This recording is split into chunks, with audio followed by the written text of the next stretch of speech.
مساء الخير لكل اللي عم يسمعونا عبر التردد 103.5، أيضا للي عم يشاهدونا عبر بثنا المباشر بوير عربي وراديو بوير على صفحتي الإذاعة راديو بوير مثل ما ذكرنا. أنتم عم تسمعوا برنامج صحتك بالدنيا. هالبرنامج هذا عم نستضيف فيه أطباء لحتى نناقش مواضيع بتهم الصحة. فإذا حابين تنضموا لنا أكيد رح نذكر الأرقام وطريقة التواصل، لكن بالبداية رح نرحب بضيفنا الدكتور ماهر الطحلو، اختصاصي بجراحة الأطفال، لحتى نحكي هيك عن مجموعة مهمة من المحاور اللي بتخص الجراحة البولية عند الأطفال. اسمحوا لي رحب بضيفنا الدكتور ماهر. يسعد مساك دكتور. اهلا وسهلا على الاستاذ عماد، اهلا وسهلا فيك وبالساده المستمعين والمشاهدين. مستمعينا، إذا حابين تأغنوا لقائنا أي سؤال بيخطر على بالكم ما تترددوا تتصلوا فينا عبر الرقم الأرضي 429 101 أو عبر الرسالة عبر الواتساب 093 82 80 81 4. طبعا كلها مذكورة على الشاشة. أيضا عبر سؤال أو كومنت على البث المباشر أكيد رح نجاوب على أسئلتكم. رح نبدأ لقائنا. كتعرف هلأ بالبداية هي جراحة الأطفال أو الجراحة البولية عند الأطفال، شو هي الأكثر حالات شيوعا واللي عم تنجرى هالعمليات هون عندنا بالمنطقة؟ رح نترك المايك للدكتور ماهر. آه، بدايه استاذ عماد، حابب يعني اخذ هيك نظره سريعه على تشريح الجهاز البولي. مهم. نعرف الساده المستمعين على تشريح الجهاز البولي، يعني شو من شو بيتكون الجهاز البولي. تمام. هلا الجهاز البولي بيتكون من كليتين، مهم. بيطلع من الكليتين حالبين. هدول الحالبين بيروحوا على المثانه. مهم. المثانة هي عبارة عن خزان موجود بالحوض. نعم. بعد المثانة راح يطلع الحليل. هلا هاي من ناحية تشريحية، فعندي كليتين بيطلع منهم حالبين. مهم. الحالبين هدول بيروحوا على المثانة، بيصبوا بالمثانة، ومن المثانة بيطلع انبوب وحيد اللي هو الحليل. الأحليل. هلا من الناحية الوظيفية، وظيفة الكلية هي تنقية الدم، يعني تصفي الدم من الشوائب الموجودة، وبتحول هالشوائب هاي لبول. مهم. فوظيفتها هي عبارة عن انه تنقي الدم. تماما. هل الشوائب والفضلات رح تتحول لبول. هلا يتشكل البول بالكلية، بيطلع البول من الكلية عن طريق الحالب، بينتقل عن طريق الحالب. الحالب هو عبارة عن انبوب مهم. واصل بين الكلية والمثانة، تماما. بيسحب البول من الكلية بيوصله على المثانة. المثانة مثل ما حكينا هي خزان لتجميع البول، بتجمع البول، بيتجمع فيها البول، يتجمع لحتى توصل لدرجة معينة تمتلئ. تمتلئ المثانة. بيحس الشخص انه بده يطلع، بده يتبول الشخص لحتى تصل لدرجة معينة. بتفضي هاي تتخلص المثانة، فبتفضي المثانة. فهاي كمان نظرة يعني عن وظيفة جهاز الجهاز البول. البولي بشكل عام. حلو كتير. هلا هاي أول نقطة حبيت إنه نحكي فيها كنظرة عن التشريح والفيزيولوجيا تبع الجهاز البولي. النقطة الثانية اللي هي بصلب موضوعنا، اللي هو الجراحة البولية عند الأطفال. نعم. عند الأطفال هلا بحب بذكر نقطة مهمة كتير، هلا تعلمناها من أساتذتنا وعم نعلمها اللي عم يجوا بعدنا كمان. مهم. انه ما بيصير نحن نتعامل مع الطفل على انه هو بالغ صغير. أها. يعني على طول اساسنا كانوا يقولون لنا انه الطفل هو لا تتعامل معه على انه هو بالغ صغير.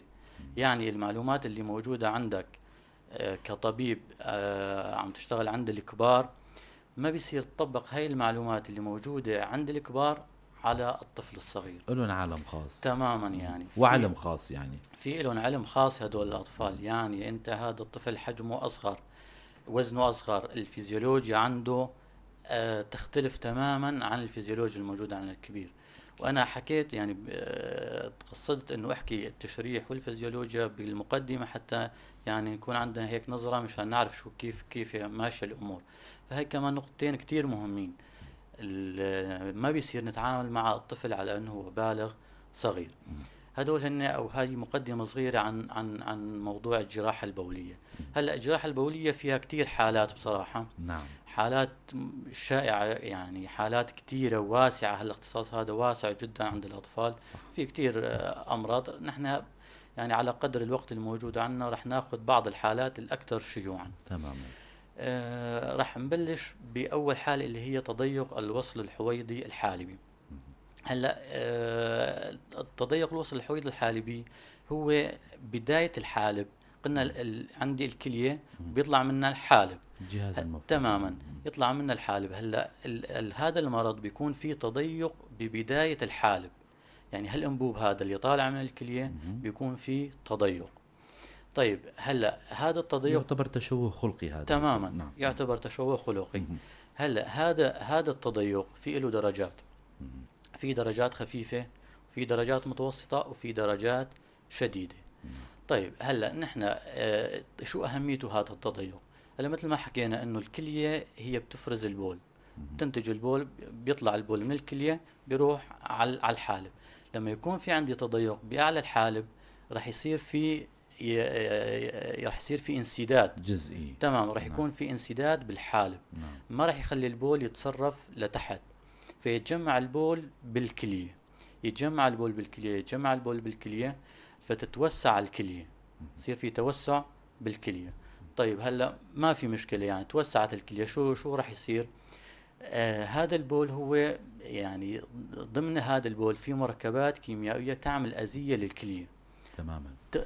تجمع البول ضمن الكلية نتيجة الانسداد الموجود راح يعمل أذية كلوية. هاي أول نقطة. النقطة الثانية راح يعمل انتانات بولية، راح يعمل انتانات بولية نتيجة الركود البولية. صح. هلا هي بنقدر نشبهها كمان مثل النهر. النهر لما يكون جاري بيكون المي نظيفة، بس لما بتكون مستنقع راكدة راح يكون في المي راح تكون وسخة أكثر. فنفس نفس الفكرة هون، لما يكون في انسداد راح يكون في ركودة بالبول، راح يكون البول مجمع بالكلية ما عم يتحرك البول، فراح يصير في عرضة للانتانات بشكل أكبر. فهدول نقطتين. أول نقطة راح يصير في عندي أذية كلوية نتيجة المركبات الكيميائية الموجودة بالبول. الشغلة الثانية راح يصير في عندي انتانات بولية متكررة عند هذا الطفل. هلا الانتانات البولية والأذيات الكلوية راح تخلي وظيفة الكلية تتراجع. راح تتراجع وظيفة الكلية. هلا الكليتين عندي كلية يمنى وكلية يسرى. الكلية اليمنى تشتغل 50%، الكلية اليسرى تشتغل 50%. لما يصير في عندي تضيق ويصير في أذية كلوية راح تتراجع وظيفة الكلية. تبلش وحدة الكلية اللي في عليها تضيق راح تراجع وظيفتها، تصير 30، تصير 20، تصير 10، أحيانا تتراجع تصير 0.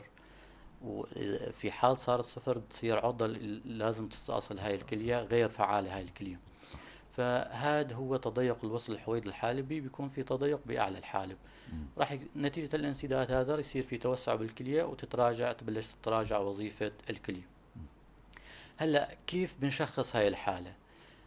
حقيقة أستاذ عماد التشخيص بيبلش من قبل الولادة، أثناء الحياة الجنينية. الله. هلا أثناء الحياة الجنينية المفروض الأم بتراجع طبيب النسائية. طبيب النسائية يعمل إيكو للجنين، طبعا يعمل إيكو للجنين، بيشوف الكليتين يعني فيهم توسع أو ما فيهم توسع أو طبيعيات. إذا في توسع مفروض طبيب النسائية بشكل أكاديمي يحول الطفل طبيب جراحة أطفال. هذا الطفل بده متابعة بعد الولادة، لأنه ممكن يكون في عنده مشكلة. باعتبار الإيكو صاير عندنا شوي متطور، الموجود تماما عن الأطباء النسائية. تماما يعني الأطباء النسائية عم يقتنوا جهاز حديث، أجهزة حديثة يعني الفترة الأخيرة أجهزة كتير مطورة. أطباء فهالشي هذا عم يساعد على تشخيص يعني طبعا التشخيص المبكر هو أساس بالعلاج، والنقطة رقم 1 بالعلاج. مهمة جدا. نعم. كل ما تأخرت كل ما كانت النتائج أسوأ. تمام. فنحن الإيكو أثناء الحياة الجنينية بيوجهنا أنه في عندي مشكلة بالجهاز البولي، في عندي توسع بالكلية، معناته في مشكلة. هلا بعد الولادة بننتظر أسبوعين، بنرجع بنعيد الإيكو مرة ثانية. نرجع نعيد الإيكو مرة ثانية للطفل الوليد. فالإيكو راح يعطيني أنه في عندي توسع بالكلية. هلا بعد الإيكو في عندي صورة اسمها ومضان الكلية. ومضان الكلية أو بالإنجليزي الرينوغرام. طبعا هاي الصورة لها وظيفتين. أول وظيفة بتأكد وجود الانسداد، التضيق هذا الموجود بتأكده، بتشخص لي 100%. الشغلة الثانية تعطيني وظيفة الكلية. حلو. بتقول لي هاي الكلية شقد عم تشتغل بالمية. تماما. يعني إذا كانوا طبيعيات هاي راح تشتغل 50 وهاي راح تشتغل 50. مؤكد. هلا لما يكون في انسداد ويكون في اديات في اديه كلويه صارت راجعت وظيفه الكليه، وحده راح تكون مثلا 30 وحده راح تكون 70. يعني هاي الكليه اللي ما عم تشتغل فتعاوض راح الثاني. الثاني راح تعاوض، راح تشيل حمل اكثر منها، أكثر منها. وهاي تتراجع. فممكن تكون 30 مثل ما حكينا، او 20 او 10 او 15 او حتى توصل لصفر. فالومضان مهم جدا بتشخيص تضيق الوصل الحويضي الحالبي. بيعطيني فكرتين، اول يأكد الانسداد او التضيق، والثاني شيء بيعطيني وظيفة الكلية. طيب هلا هذا هو تشخيص فيما يخص التشخيص. بالنسبة للعلاج، مثل ما حكينا، في عندي أنا درجات خفيفة، في درجات متوسطة، في درجات شديدة. تضيقات شديدة. هلا أنا بعتمد حسب الدرجة. إذا كان التضيق درجة خفيفة ووظيفة الكلية كانت مقبولة، يعني تقريبا 35 وفوق، 35 40 45 50. إذا كانت التضيق درجة من 50 دكتور، ما هي؟ تمام، لحتى 50. تمام. يعني من 35 لحتى 50 نعتبرها مقبولة هاي الوظيفة. تحت 35 لا، هاي متراجعة وظيفة الكلية. فإذا كانت التضيق درجة خفيفة، وظيفة الكلية مقبولة، يعني من 35 ل 50، هذا بنخليه مراقبة.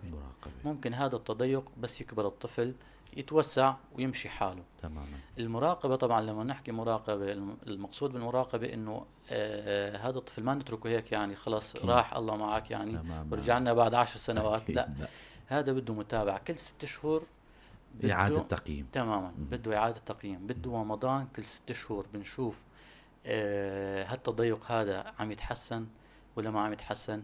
بدنا نشوف وظيفة الكلية عم تتراجع ولا هي ثابتة، لأنه إذا تراجعت وظيفة الكلية لازم نتداخل بشكل مباشر بشكل مستعجل. إذا ظلت محافظة على نفس الوظيفة بنتركها مراقبة.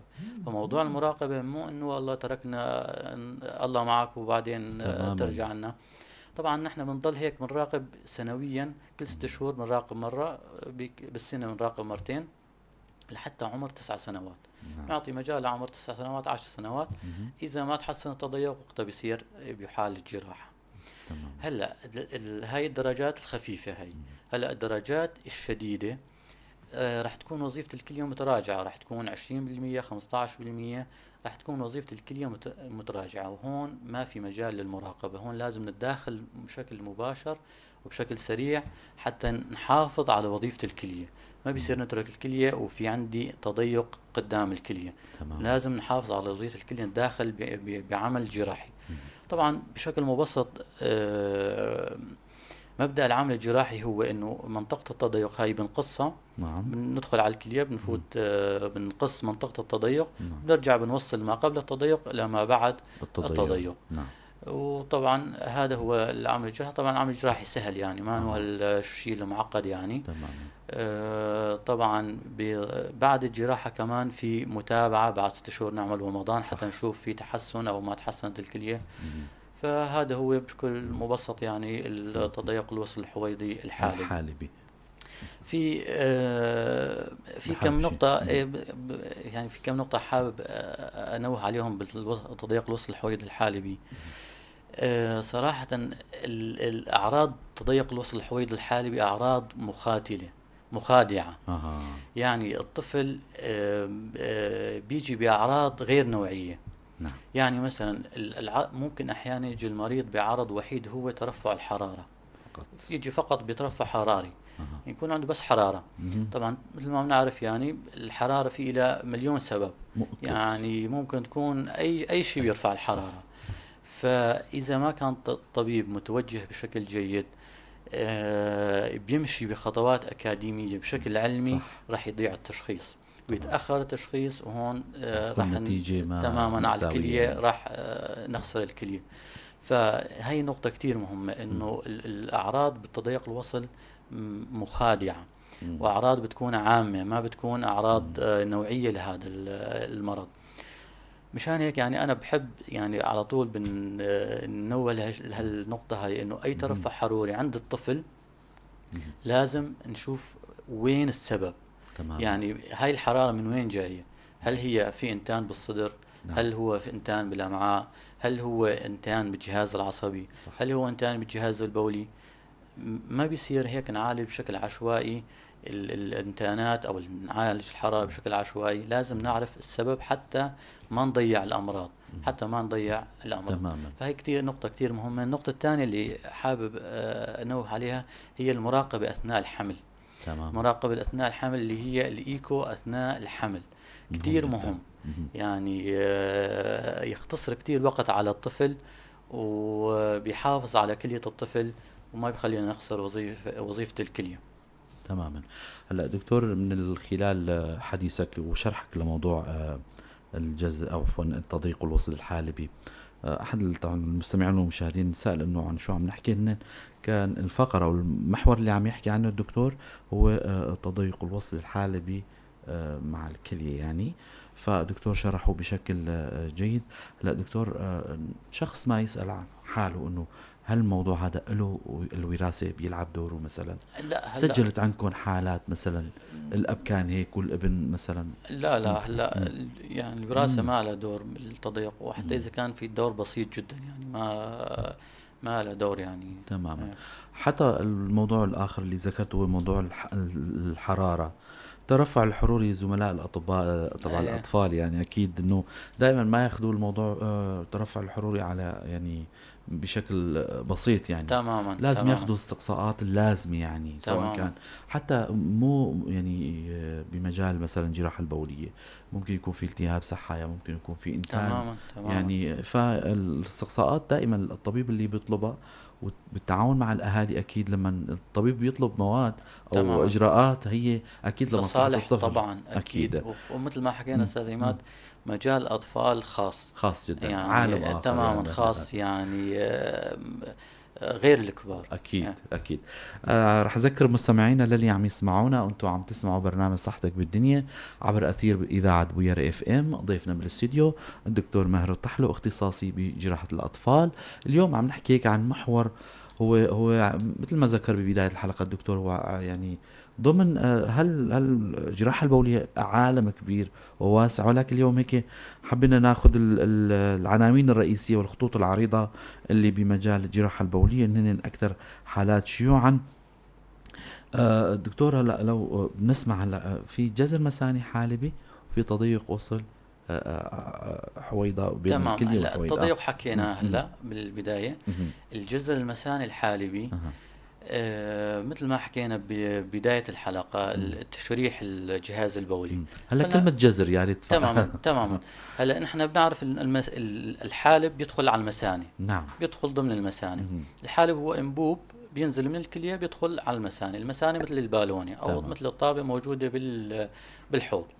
هلا كلمة جذر مم. يعني انه البول بيرجع من المثانة على الكلية. تماما. هاي معنى جذر، تماما. بيرجع البول من المثانة بيرجع على الكلية. تماما. طبعا ليش عم تصير هاي الحالة؟ المكان دخول الحالب على المثانة هيك خلقة ربانية، بيشتغل مثل الصمام. اها. بيكون مثل الصمام، تمام. لما تتعبى المثانة اها. يتسكر هذا الصمام، حلو. مشان بشكل طبيعي ما يرجع البول على الكلية. مم. فمكان دخول الحالب على المثانة هو صمام، نحن سبحان طبيا الله. بنسميه صمام. صمام. لما تتعبى المثانة بالبول مم. المفروض ما يرجع البول على الكلية، تماما. فبيشتغل مثل الصمام. هلا بعض الأطفال يكون عندهم هالصمام هذا غير فعال، اها. ما بيشتغل هالصمام هذا. مم. شو راح تكون النتيجة؟ لما تتعبى المثانة راح يرجع البول من المثانة على الكلية. نعم. طيب شو المشكلة إذا رجع البول من المثانة على من الكلية؟ شوي ذكرتوا انه تماما، عند البول في مركبات كيميائية تعمل أزياد كلوية. سامة يعني مواد سامة. تمام، مواد سامة على الكلية. مم. هاي الشغلة الثانية الإنتانات البولية المتكررة. متكررة. يعني هذا البول الجراثيم الموجودة بالمثانة مم. راح تطلع من المثانة وتروح وين؟ على الكلية. نعم. ترجع على الكلية، فراح تتجمع تصير بؤرة إنتانية ضمن الكلية. مم.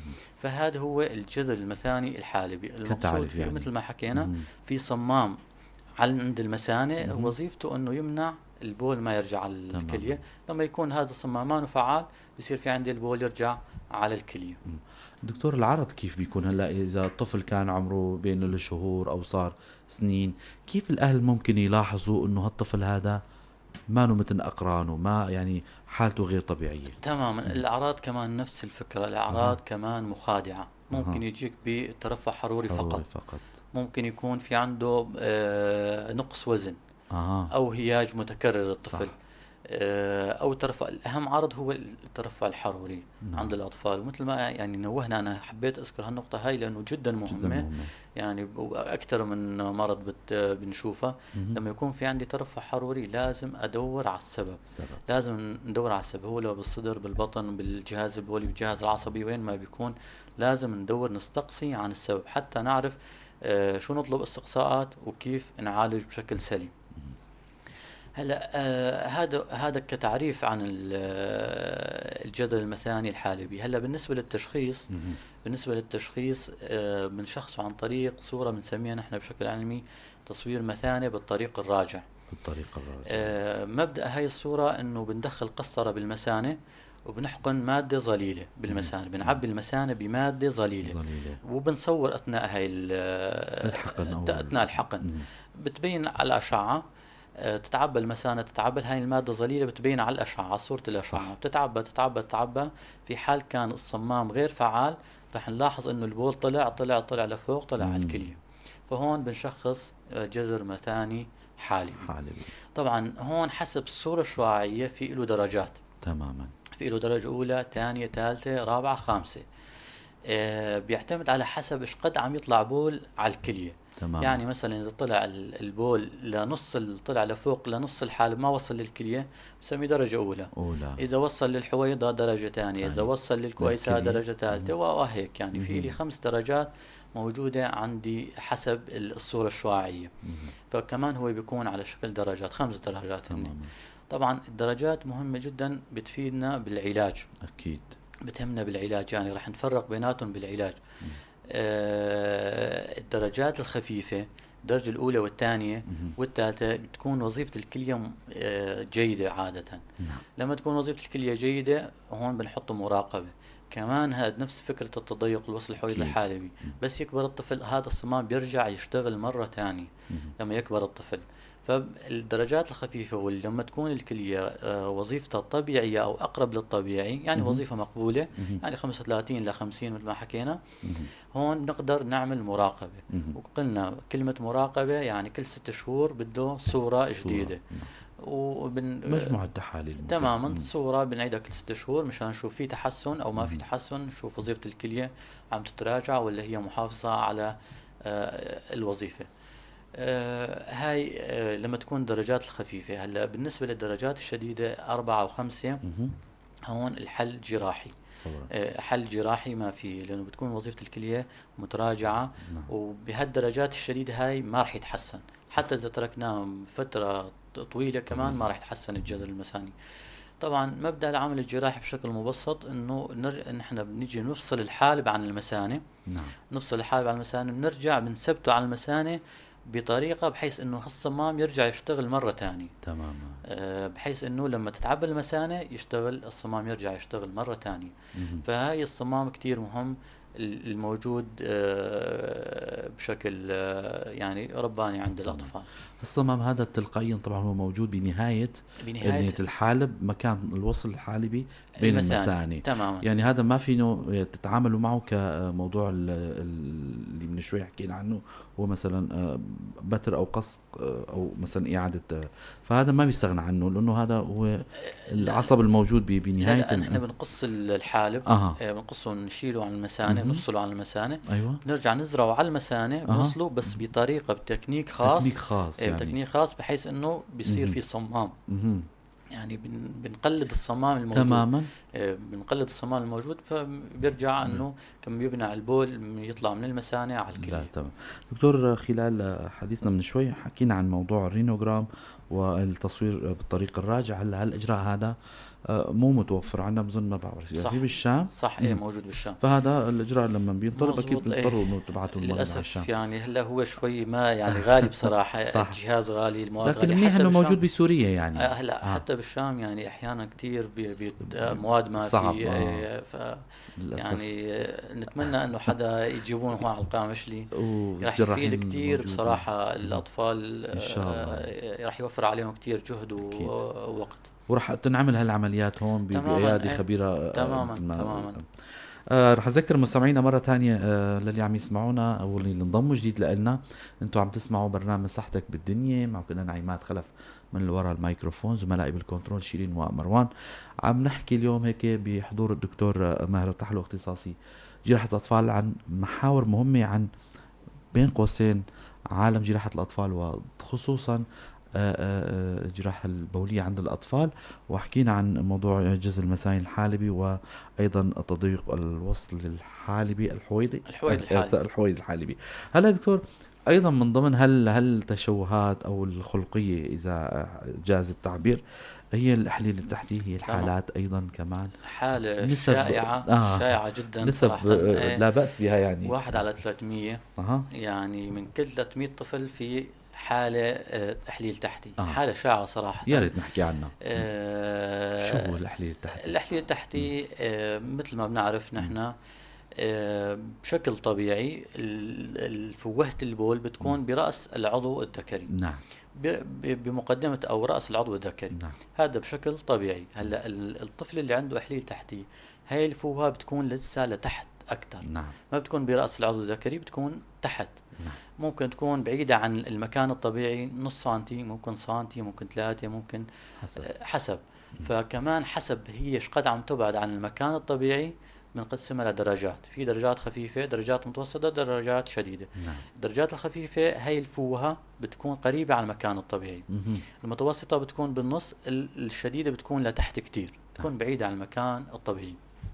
طبعا هاي الدرجات كل ما كانت الفوهة بعيدة عن المكان الطبيعي، كل ما كان العمل الجراحي أصعب تماما ومشاكله أكتر. كل ما كان أقرب للمكان الطبيعي، كل ما كان العمل الجراحي أسهل والنتائج أفضل مرجو يعني. تماما.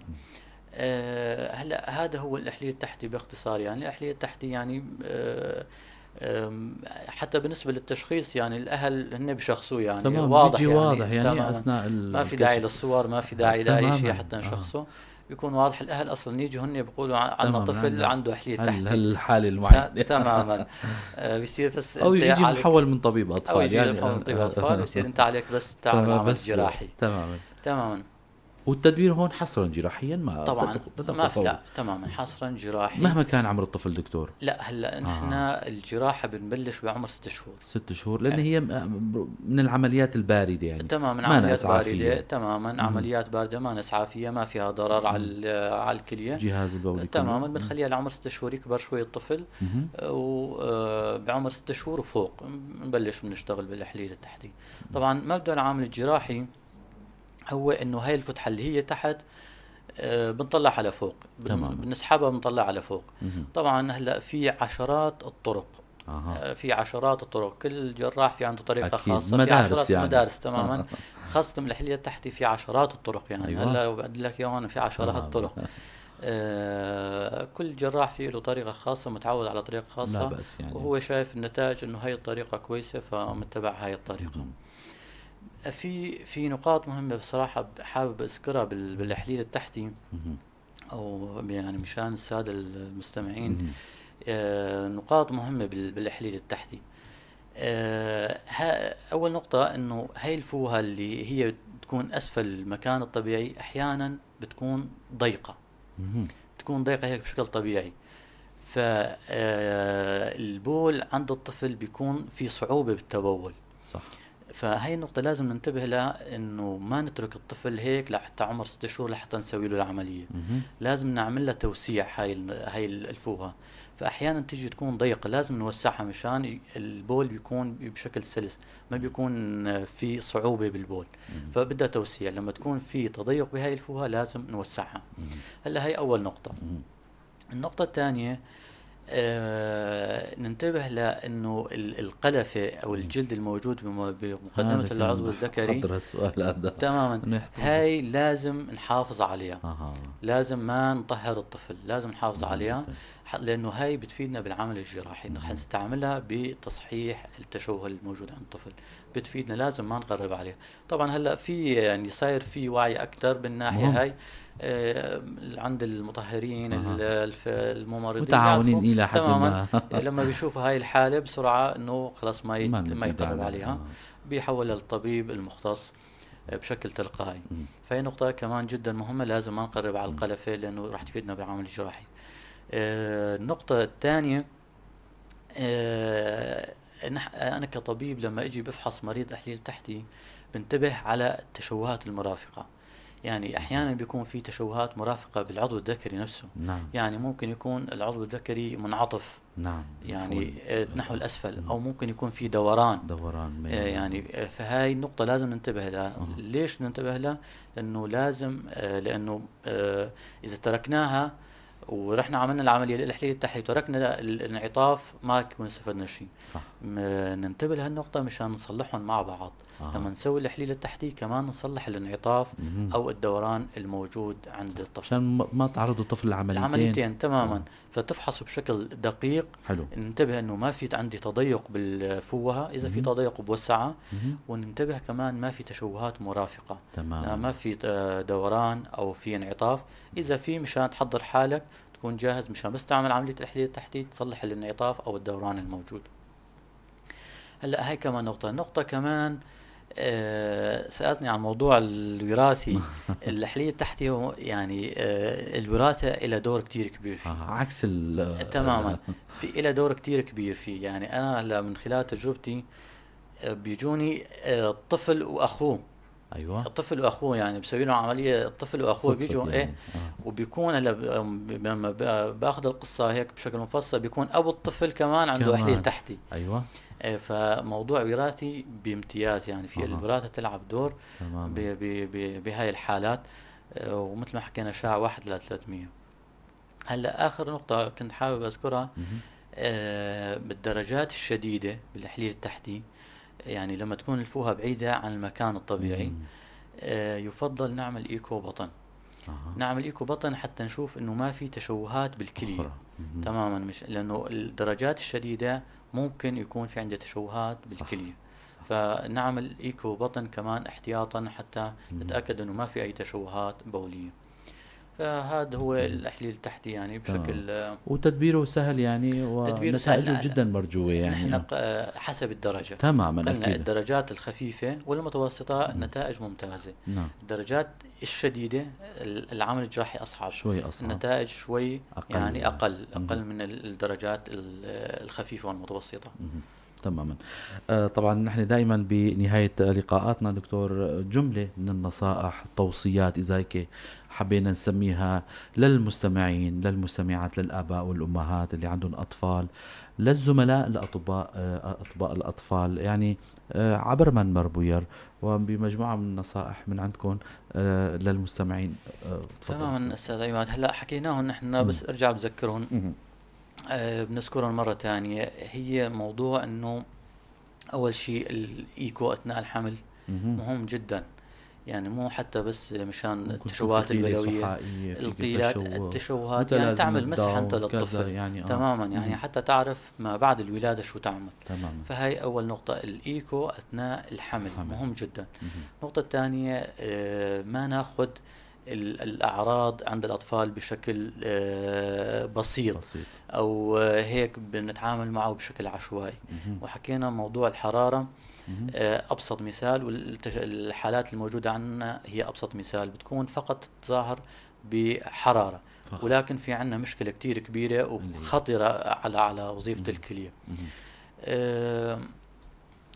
هاي يعني أهم طبعا أكيد. وأيضا استشارة الطبيب الأطفال، في كتير أطفال بيولدوا تماما. عند القابلات، يعني إنه ما يكونوا أو بمناطق، يعني أيمت ما صار عندهم مجال يشوف الطفل هذا طبعا طبيب أطفال، طبعا يعني طبعا ممكن الاهل يكون في شيء. بس مجرد ما شاف، يعني هي نقطة حكيتها انا ببداية الحلقة، مهم.